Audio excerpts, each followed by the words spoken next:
Justin, I would have rather gone before you. Thank you, Ben, Lisa, Dean Johnson, esteemed faculty. All of you, family, friends, students, and fellow graduates, it's an honor to speak to you all tonight. When I was 14 years old, my mother asked me what I wanted to be when I grew up. I didn't hesitate in my answer. We were waiting for a traffic light at the intersection of Main Street and Hemingway Avenue on the way home from my grandparents' house. I looked her in the eye, and without any irony said, a superhero. It was the last time she ever asked me that question. My love of literature and passion for writing wouldn't come until 2 years later in Mrs. Delvecchio's sophomore English class. It was the exact moment I first realized I wanted to be a writer, to be able to create something that would outlast me. When Mrs. D called on me, I'm sure I shrunk lower in my chair and dreading reading from the book on my desk, but I did, and the words have stuck with me for almost 3 decades. She asked me to read from the tragedy of Julius Caesar. The passage made a 16-year-old, bad 90s haircut and all take notice that even words written almost 400 years previously could still leave an impact. Cowards die many times before their death. The valiant only taste of death but once. Those are good words. My writing journey, delayed by some monumentally poor advice from my high school guidance counselor that writer was not a serious career choice, led me down a different path for a spell. I never stopped writing though. And like those graduating with me today and the rest of the student body, I eventually made my way back to Southern New Hampshire University and this program. Writer was never a title I identified with though. I was always something other. Student, husband, biologist, coach, and just dad. Writing was always something I did. Writer was something I aspired to, but never felt that I had actually ever achieved. I thought to change that by entering this program. I felt the rigor of the writing, the deadlines, and the technical skills learned would transform me somehow. Certainly the program and the mentoring have improved my writing, but it took my daughters to teach me what I should have known all along. Some of you already know this, but my daughters ride horses. They have for several years. When they first started, they looked like little bobblehead dolls on the backs of ponies trotting around. Actually, if you're familiar with Cosmo from the Flintstones, they looked a little like him too.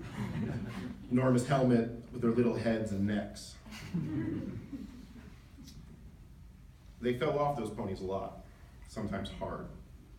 Most times they got right back on. Occasionally they needed a quick hug first, but they always put their butt back in that saddle.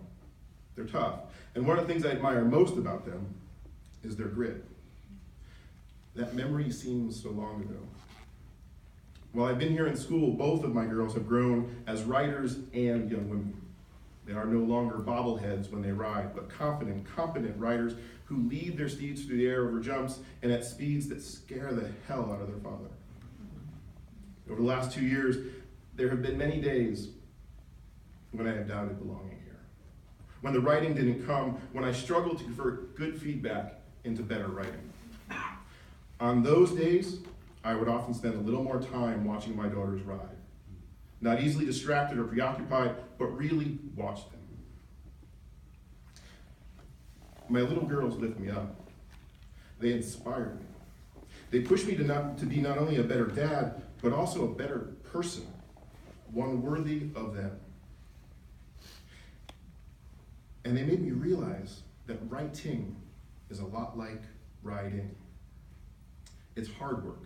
It doesn't happen the first time out. It takes dedication and more than a few falls, but you always have to put yourself back in that seat, no matter how bruised you may feel. That's what being a writer is. It's putting in the time. It's making that commitment. It's doing it again and again. I am a writer. And what a moment it is to be one. When I was 14, I dreamed of being a superhero, not because I wanted to fly or have super strength, although those things would be awesome, but because I wanted to save the world, to make a difference, and to effect positive change. As I watch my daughters grow, I wonder what world awaits them. It certainly is not one I want for them. one worthy of them. Over these last few months, however, I have seen the power of the written word wielded by those striving to make a difference. I've watched what the impact of having representation on the page can do for children struggling with their own identities. Having characters in fiction that readers can identify with can save lives. I've seen the power of sound journalism stop corporate greed and help protect our environment from even when major media outlets wouldn't. I've seen the strength in written environmental advocacy save unique landscapes and preserve an actual piece of our planet. I've seen those things, all of those things, from writers in this very room. We can save the planet one reader at a time. I will do it for my daughters. When I hear, what can you do? How can you make a difference? I will write. I will never stop writing, and whether it's fiction or memoir, I will be valiant in my writing. My daughters deserve nothing less. Be valiant in your writing. Because 400 years from now, someone will look back on us and judge us on our time here. Be sure to leave them something worth reading. Thank you.